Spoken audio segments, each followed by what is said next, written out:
எல்லோருக்கும் வணக்கம். இந்த வீடியோ ஆரம்பிக்கிறதுக்கு முன்னாடி ஒரு விஷயத்த பார்த்துட்டு வந்துருங்க. நிறைய இருக்கு போறோம். இந்த இடம் வந்து கிட்டத்தட்ட சென்டர் கட்டி எத்தனை வருஷம் ஆகுது. 40 ரூபா கொடுக்குறோம் மூட்டைக்கு. ஏன் இடத்துல ஒரு 4 தாய்க்க கொட்ட கூடாதா? தஞ்சாவூர், திருவாரூர், நாகப்பட்டினம் இந்த டெல்டா மாவட்டங்கள்ல தொடர்ந்து விட்டு பெய்யக்கூடிய கனமழையால பயிர்கள் பெருமளவு சேதம் அடைஞ்சிருக்கு சார். அது யார் சொல்றா? எதிர்கட்சி தலைவர் சொல்லிட்டு இருக்காரு. எதிர்கட்சி தலைவர் தொடர்ந்து சொல்லிட்டு இருக்காரு.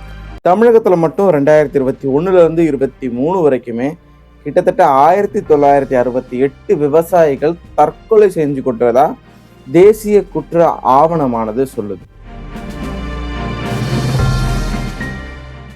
வார்த்தைக்கு வார்த்தை நான் டெல்டாக்காரன் சொல்லக்கூடிய திமுகவினுடைய தலைவரும் தமிழக முதலமைச்சராக தற்பொழுது இருக்கக்கூடிய ஸ்டாலின் அவர்கள் விவசாயிகளினுடைய அழுகுரலானது கேட்காமல் இருக்குது அப்படின்ட்டு தமிழகத்தில் இருக்கக்கூடிய மிகப்பெரிய அரசு